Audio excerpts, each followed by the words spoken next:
day is finally upon us. The teams have been training incredibly. Well, I've been told they've been training, and they're just about ready to get going. How did you get here? That's right. It's the 2022 Worst World Cup. Janet, where is my tie? I can't possibly do this without my tie.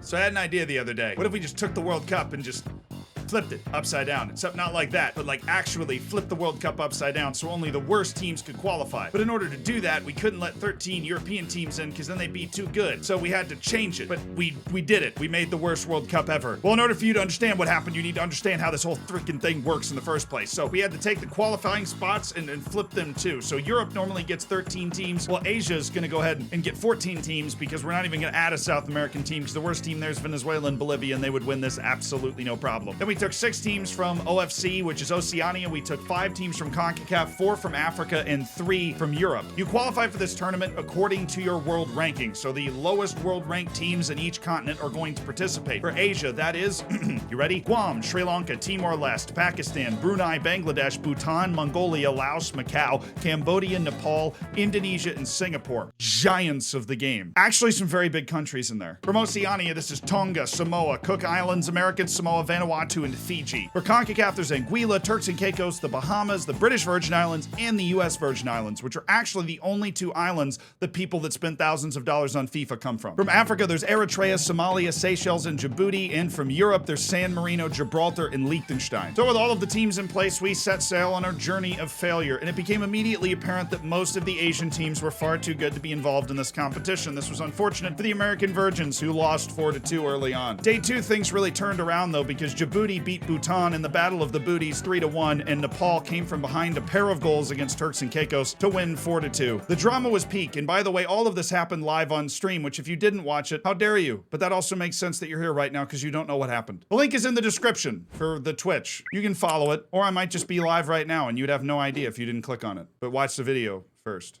Something else became clear right away. American Samoa was going to be the worst team in this tournament, and they weren't going to give anybody else a chance. In the opening match, American Samoa lost to Bangladesh 7-1. I did not stutter, and that was not a mistake. I'm talking about Bangladesh. Yes, this Bangladesh on a map beat American Samoa 7-1. American Samoa is famous for losing to Australia 31-0 in the worst international defeat in history, and they really tried to beat it in this tournament, because in their second match, they played against Indonesia, who is better than Bangladesh, and beat them 12-0. They then rounded out this performance by losing to Iraq 8-0. Not Iraq, like a rock. In other news, San Marino lived up to their tragic billing by taking the lead in their first 2 matches, but losing both of them, including the second one to Tonga. Laos and Mongolia qualified from this group, and the dominance of the Asian teams continued in Group B because Cambodia and Pakistan finished ahead of the American Virgins and Eritrea. A dramatic late goal from Djibouti. Gets it wide to Megame, drew a whole load of defenders, and Megame's got a ball into Mohamed! And Djibouti has shocked the Bahamas! Back post delivery. Megame has it, what a save! Mohamed with the icing and the cherry! Well, 2 dramatic late goals from Djibouti guaranteed a group win on 9 points. Singapore joined them ahead of the Baja Boys. I'm not making that up. The Baja Boys of the Bahamas and Bhutan, who became the lesser booty. Nepal and Somalia qualified. Indonesia and Bangladesh qualified ahead of American Samoa, which can we zoom in on that goal difference real quick? East Timor and Liechtenstein qualified before we had a couple of surprises. Vanuatu and Fiji made it out of one group, and they made it out of the group ahead of Anguilla, who also had 6 points. That was tragic because Anguilla only has 15,000 people, which is the size of a large American high school. But perhaps the most entertaining thing about this tournament is there is a national team in the world that is smaller than Anguilla. It's called Montserrat. It has about 5,000 people, and it was literally too good to be in this tournament. And then there was the British Virgin Islands, who carried the Virgin flag well and won all 3 matches ahead of Seychelles, which is an island in the Indian Ocean right here. But really all you should know about Seychelles is that it might have the coolest flag on the planet. Now the important decision of the absolute worst team in the world definitely goes to American Samoa, but there were a couple of teams that finished on 0 points, namely Bhutan, Sri Lanka, and Brunei. So they joined the club, and maybe we should put the 4 of them in a group. And I have another video idea. But our goal was to give these teams a chance to win, and that started in the round of 16 with Laos and Pakistan. Super boring game. Laos won. Djibouti played Somalia. That game was definitely more interesting. Djibouti's rival nation is Somalia, so this is a derby. This is a grudge match derby at the worst World Cup knockout stages. Abdullahi has room to cross. He's got Elabe. It was well worked by Djibouti. A goal now would make a hero of someone. Mahabe taken down by Gessi. Oh, he's on a yellow and he's run out of time. And that could add some colour to extra time, as Djibouti is now up a player with seconds to go before extra time arrives. Roble up towards Mahabe. Oh my goodness, Mahabe! Saved by Ali. He got fingers on that. And that brings us to extra time. You can feel the energy on the Djibouti side. They know the extra man for an extra 30 minutes could make all the difference. Migame with a running ball. This could be it. Abdullahi, he's in behind. Ali saves. Somalia and Djibouti, rivals to be settled in the cruelest of ways. They missed their chances, and now Abu Bakr needs to take his. He does. That was a clean penalty. A nation of 20 million in need of hope are one penalty away from the quarterfinals of the worst World Cup. Ahmed to take. It's saved! It's saved by Bono and Kouye! Oh, you could not write this! Now it's Amin, the captain man. Oh, it's saved again! Oh, Bono and Kouye, build him a statue! Make him the president! Sixth round of penalties, it's 3-3 Djibouti, the last take. Abdullahi. Oh, what's happened? Djibouti are going to the quarterfinals over Somalia. Nepal won all their matches in the group stage, so naturally they lost to Singapore 4-0, and Cambodia beat Mongolia because Mongolia forgot to start Genghis Khan at forward. The mighty British Virgins met their fate against Bangladesh 3-0, and the Bengal Tigers went to the quarterfinal, and they would play against Vanuatu, who beat Liechtenstein, officially knocking out every European team, so I guess Europe doesn't own the game after all. Oceania continued its hot streak with a 2-0 win over East Timor, and Indonesia beat Seychelles 2-0 because Seychelles is not American Samoa. In the quarterfinals, Bangladesh played another fabulously boring game and beat Vanuatu 1-0 before Djibouti, who always keeps things spicy, came from behind to win with this 90th minute goal. Headed away, Roble is there, he's gone wide, it's open, Dadzier, Mahabe! The winning goal! Mahdi Hussein Mahabe! Indonesia played against Fiji in a match that was also settled incredibly late because this guy got sent off, and I'm going to give you about 10 seconds to try and pronounce his name correctly.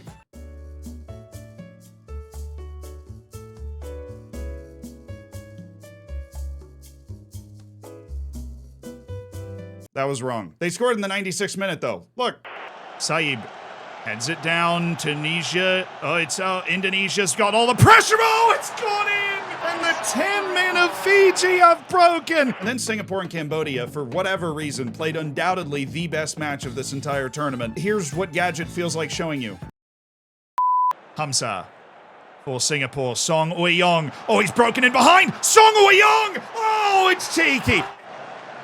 Soiv is all. Oh, he's beaten to it by Song Ouyong. Poaching again. Song Ouyong. Ahmad Nazari seems to fancy himself, and he'll have a go. Nazari. Oh, that is an amazing save by Su. Gabriel Kwok. Oh, what a ball to Anumathan. And Suyachi with his second huge save. And we've reached half-time with Cambodia desperately needing to find anything. They haven't had much of the ball. They haven't had a shot in this game. Shanvan Tanaka. This is better from Cambodia. He's stressing the back line. He's got Prokmoniudo. The shot is blocked. And it was open. Back towards Prokmoniudo. This one's not. Xingming. Oh, back to Sokping. He's got Xingming. Xingming loves to pick out a pass. Oh, and it's in. It's Shanvan Tanaka. How has Cambodia come back from this? They didn't have a shot in halftime. Lofted ball at Mahmoud will bring in for Singapore as they try to collect themselves. Mahmoud, oh, what a ball. He's got Song Ouyong. What a play. What a goal. What a player. Hat-trick man, Song Ouyong. Sunizol looking for Yazid. Xingming gave it away. Yazid, what a tackle by Suivisol, the captain. Had to be made, and it was. That was insane. And now they're attacking. Shong Chantea to Prokmoniudo to tie it. Oh, yes! Do you believe your eyes? has tied it! It looked a certain goal for Singapore, but Cambodia's lightning counter equalizes. Hong Feng, oh, this might open for Singapore. Harun, Song Ouyong, he might be onside. Oh, Suiyati in the 89th minute. An insane 3-3 from Cambodia in Singapore, and I don't think anybody wants this match to end. We're into extra time. Amirul Adli, Anumanthan, Yazid. Oh, what a ball! The margins razor thin, and Harun, he hit the post again. And now Harun, Singapore the only team with a taste for it in extra time. Shak Sharan, Gabriel Kawak, oh, saved by Suiyachi.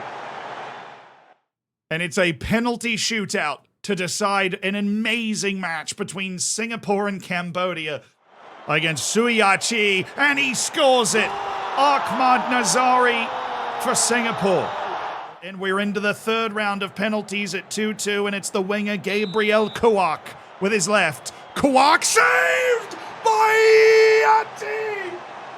The centre-back whose tackle will long live in Cambodian lore if he can score this as well. He does! It's 3-2 Cambodia going to the fourth round of kicks. His nation needs it. Down a penalty kick against Suiyachi. Harun saved! Mahmoud has to save it. Ben Thierry with his left. Ben Thierry, oh, he scores! He scores it! And Cambodia has won against Singapore! Semi-final, Djibouti played Bangladesh, and Djibouti ended up winning the match 1-0 because of an absolute banger. And Elabey settles Hassan Batio. Elabey goes for it! Oh, did he go for it? In the other semi-final, Cambodia ran out of magic, and Indonesia blew them up like the United States during the Vietnam.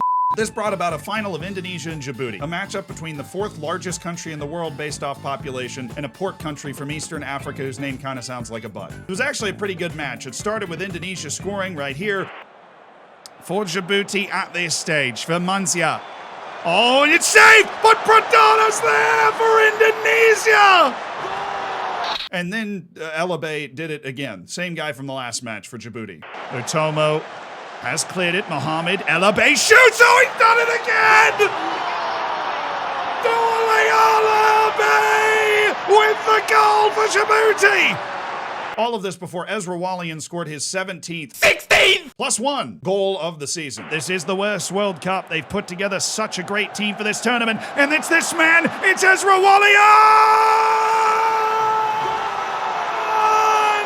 Goal Indonesia!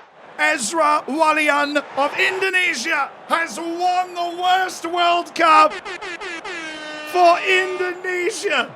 That's right, Ezra Walian scored 17 goals in this tournament. He was anointed the Golden Ball winner, the Ballon d'Or winner, and the Second Coming of Christ. He was followed by East Timor's Matsinho, who became a meme because he scored 5 goals in a game that he also held a 6.1 match rating in at one point. Indonesia only conceded 1 goal this entire tournament. Their defense was absolutely amazing, and that goal was, of course, in the final and a banger. So congratulations to Indonesia on their championship, but also, and more importantly, congratulations to American Samoa for leaving absolutely no doubt who the best team in the world is at being the worst. Now, if you're wondering how this wonderful database was made, it was this guy, this wonderful bearded Scotsman named Monza Plays, who makes the databases for this channel. He's great. His stuff is down in the description. If you enjoyed this video and laughed at least once, then please do hit the subscribe button. If you didn't, then hit the like button, because it's not subscribing, but it's still helpful. Although now I'm going to be insulted by everybody that hit the like button. Gio Reyna and Greg Berhalter said stupid stuff. Watch that here. Well, Berhalter said stupid stuff. Mostly.